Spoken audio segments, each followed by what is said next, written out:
Hey guys, तो इस video के अंदर हम बात करने वाले हैं इफ स्टेटमेंट्स के बारे में। हमने लास्ट वीडियो में अंदर देखा कि कंडीशनल स्टेटमेंट्स क्या क्या होती थी, हमने उनके सबके बारे में डिस्कस करा।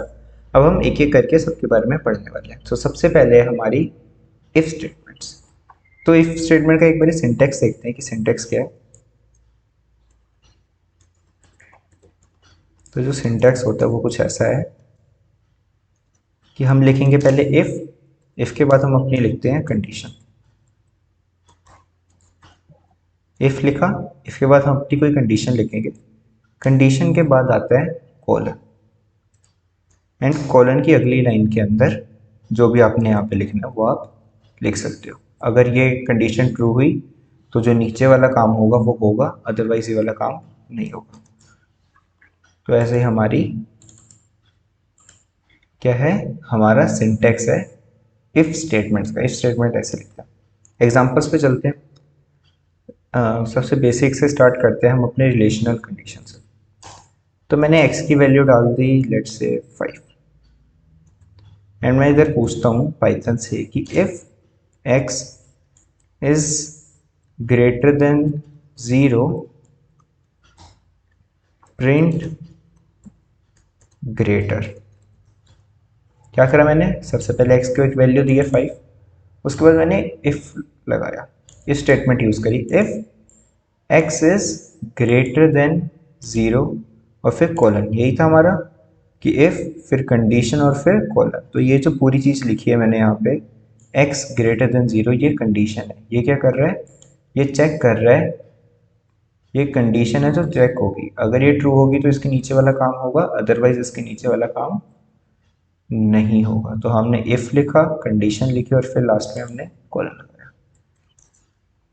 तो अगर मैं इस सेल को रन करूंगा तो आंसर क्या आता है, आउटपुट मेरे पास आता है ग्रेटर। क्यों, x की वैल्यू थी 5, 5 0 से ग्रेटर था, ट्रू था। क्योंकि ये ट्रू था इसलिए इसके नीचे वाला काम हुआ। अगर मैं इधर फॉल्स स्टेटमेंट लिख देता कोई, अगर मैं इधर लिख देता कि if x is less than 0, x की वैल्यू हमें पता है कि 5 है, और 5 क्या होता है, ग्रेटर होता है 0 से, ना कि लेस होता है। मैंने फॉल्स कंडीशन खुद ही लिखी है। अब मैं इसको रन करता हूँ, कुछ आउटपुट नहीं आया। कुछ आउटपुट क्यों नहीं आया, अगर ये कंडीशन ट्रू होती है, अगर ये वाली कंडीशन ट्रू होती है तो जो इसके नीचे काम लिखा है वो होगा, अदरवाइज वो काम नहीं होगा। ऐसे मैं कुछ और भी कर सकता हूँ। मैं लेट से कुछ ले देता हूँ कि name is Python, if name equal to Python, मतलब जो नेम के अंदर वैल्यू स्टोर कर रखी है अगर वो भी पाइथन ही है, तो क्या करना है, प्रिंट कर दो, कुछ भी कर सकते हैं, दिस इज ट्रू।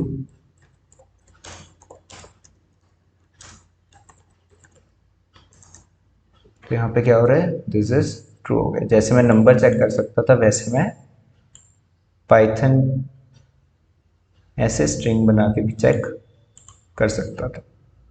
तो हमने जितने भी ऑपरेटर्स पढ़े, जितने भी ऑपरेटर्स के अंदर हमारे कहीं पे ट्रू या फॉल्स आंसर आता था, जैसे हमने रिलेशनल पढ़ा, ये मैं रिलेशंस लगा रहा था ना यहाँ पे, ये less than greater than equal to relation वाले, या फिर हम एंड और हमने लॉजिकल ऑपरेटर पढ़े थे। वो सारी चीज़ें क्या करती हैं, जो रिटर्न देती हैं वो ट्रू और फॉल्स में देती हैं। बूलियन में रिटर्न आता है मेरे पास। तो अगर आंसर ट्रू आता है तो उसके नीचे वाला काम होगा, अगर आंसर फॉल्स आता है इसका तो इसके नीचे वाला काम नहीं होगा। अगर मैं यहाँ पे कैपिटल P कर देता हूँ तो अब ये आंसर फॉल्स आता। ये नेम इक्वल टू पाइथन क्या आता है, name equal to Python false होता है, इसलिए इसके नीचे वाला काम नहीं हुआ। अब कंडीशनल स्टेटमेंट्स के अंदर एक चीज़ है जो शायद आपने नोटिस करी हो, कि मैं जब भी इफ़ के नीचे जगह नेक्स्ट लाइन में जाता हूँ तो वो कुछ स्पेस छोड़ रहा हूँ। मैंने यहाँ पे भी कुछ स्पेस छोड़ा, मैंने यहाँ पे भी कुछ स्पेस छोड़ा। तो ये मैं स्पेस क्यों छोड़ रहा हूँ, ये जो मैं स्पेस छोड़ रहा हूँ इस चीज़ को बोलते हैं आइडेंटेशन। आइडेंटेशन का मतलब होता है 4 स्पेसेस छोड़ना। अगर मैं इसको करूँ भी तो ये 4 स्पेसेस जितनी जगह है, एक 1 2 3 4। 4 स्पेसेस या फिर एक टैब जितनी हम स्पेस छोड़ते हैं। ये आइडेंटेशन हम यूज़ क्यों कर रहे हैं? आइडेंटेशन के ऊपर मैं एक अलग से वीडियो भी बना दूंगा। यहाँ पे हम आइडेंटेशन यूज़ इसलिए कर रहे हैं ताकि हमें समझ आ जाए कि ये जो प्रिंट है ये इसके नीचे की लाइन है। ठीक है, तो ये हमारी इफ़ स्टेटमेंट्स थी। अगर इफ़ स्टेटमेंट्स ट्रू होती हैं तो उसके नीचे वाले काम होता है, अदरवाइज उसके नीचे वाला काम नहीं होता। एक और करके देखते हैं। Let's say x equal to 10। मैंने यहाँ पे लगाया if x is equal to या फिर x is not equal to 40, जो कि ट्रू स्टेटमेंट है। तो प्रिंट कर दूंगा मैं कि x इज कॉमा x, ये प्रिंट कर देगा x इज 10। और अब यहाँ पे देखो मैंने आइडेंटेशन पे कहाँ गया, मैं आइडेंटेशन से बाहर आ गया। यहाँ पे मैंने 4 स्पेसेस छोड़े थे, लेकिन नेक्स्ट लाइन में मैंने 4 स्पेसेस नहीं छोड़ रखे। अगर मैं यहीं पे लिख दूँ x, तो मेरा देखना आउटपुट क्या आएगा। एक सेकेंड,